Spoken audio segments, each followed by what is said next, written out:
And this kind of low high crotch, and again, it's one of those things that I'm amazed isn't used more. Because you see wrestlers like, wrestlers tend to just do one or the other.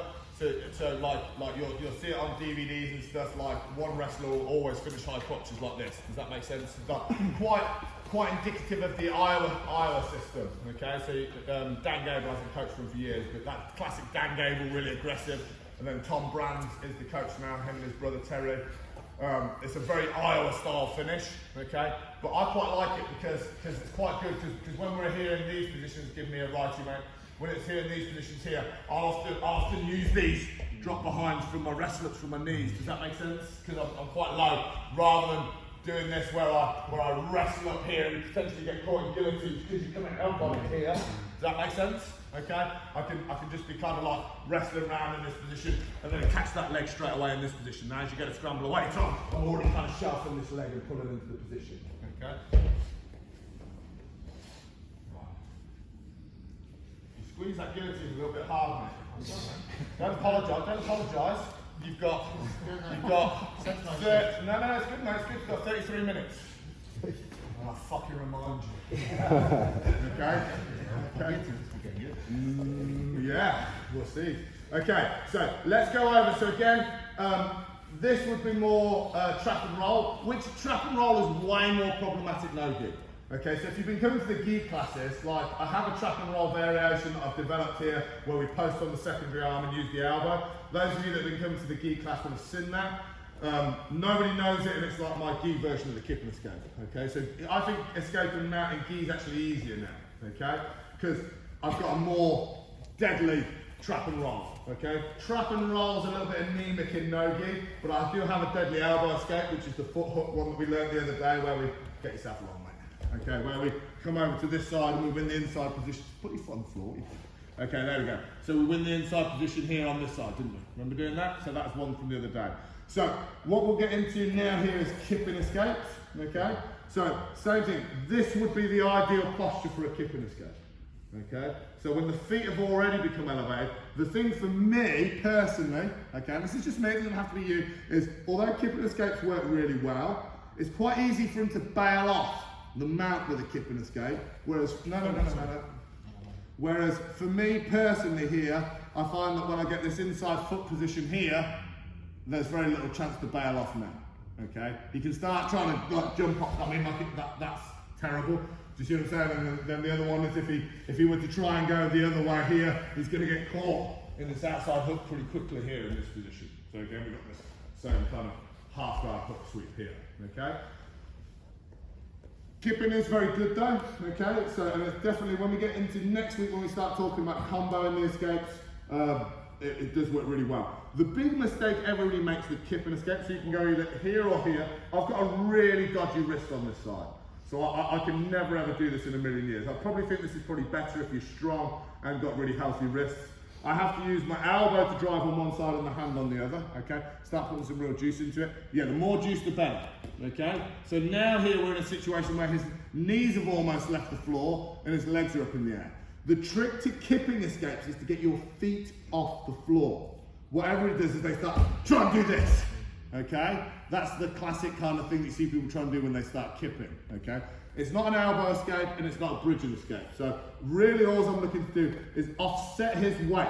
You'll never do a kipping escape with his weight here, okay? So it can be either extreme left, extreme right, or extreme north. Okay, those are your three spots that, so where his head is, that's where his hips need to be, or I need to put his hips here and here, okay? Kipping directly straight up is next to impossible.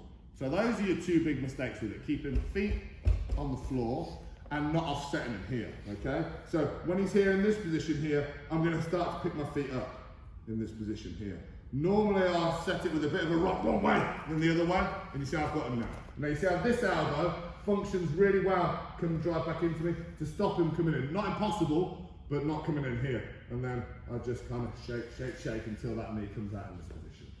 Okay? So the skill with kipping escapes here, so can you see how there's a lot of weight in the knees? I might be tempted to start fighting for this. That's alright, that's okay. Does that make sense? Like you want to feel real heavy hips for the perfect kipping escape. Okay? A lot of the time you'll feel it in combos. We'll talk about the combos next week. Okay?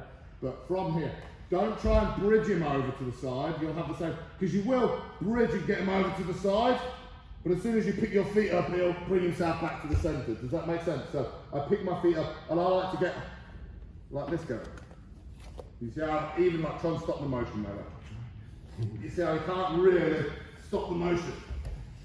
Does that make sense? Okay, so. Do you think if you've got all right wrist, it's better off the wrist or not? This is powerful. Yeah, this is powerful. Gordon does this one as well, pretty exclusively. So I think it's better. Danahard does this one pretty much exclusively. But, you know, I'm Do you here. think some of it's to do with the distance as well? Say again? Or do you think some of it's to do with the distance? No. If somebody's got short, too far up or... No. There's a couple of reasons why. I favour this. Firstly, my wrist is an issue. Yeah. The other one that I don't like is, yeah, this probably makes the kipping escape more powerful, but it definitely doesn't make the elbow escape more powerful, and it definitely doesn't make trap and roll more powerful. For me, I'm basically going, I'm going to hit a kipping escape. Okay, it's a big kind of like red flag telling me what I'm about to do. And then in order to go back to elbow escape, I need to bring my hands here anyway. So I like the interplay between the three escapes. Okay, I think people have got a terrible habit in modern jiu-jitsu now, especially no-gi, of just having a kipping escape. Oh, it's the best. That fucking line drives me crazy. Okay, because it's just fucking stupid. It's like, yeah, it's the best if they do this. The problem is, you will get this a lot, okay? But as soon as I see hands here, yeah, I'm sitting back here and starting attacking like now it's gone. Does that make sense? So that's my issue with it, okay? But yeah, both are effective. I think I may do it more if it wasn't for my bad wrist as well. So I've kind of got a bit of a self-fulfilling prophecy, like I've justified why I do this a little bit more, but I think a lot of it does come down to the fact that this wrist is weak as piss. So you play with it either way. But I like the fact I can drive them with this elbow, okay? But pick the feet up. It's just so effortless from there, okay? So I always kind of go with a bit of a swing and over, and then I'll start to kick, okay? Don't go from the hips. Is your elbow going on top of his knee on this or inside?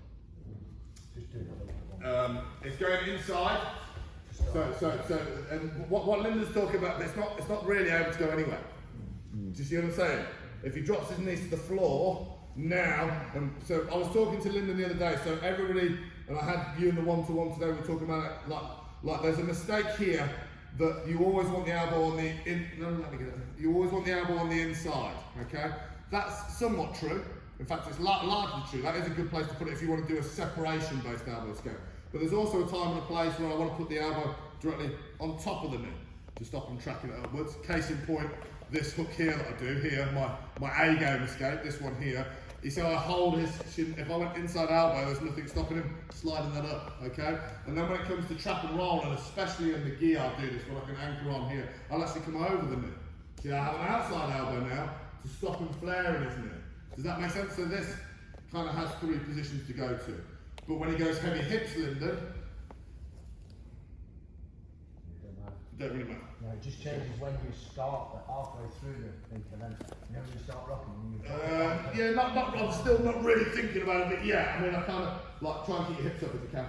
Here, like this is going to have to go on the inside because you always want to fight the inside in Spanish. So definitely on the inside for kipping escapes because you're essentially trying to separate them out. Okay, that makes sense. Let's give it a go. So that's just the straight, like that's the side kipping escape. Sorry. Quite interesting. Did you actually take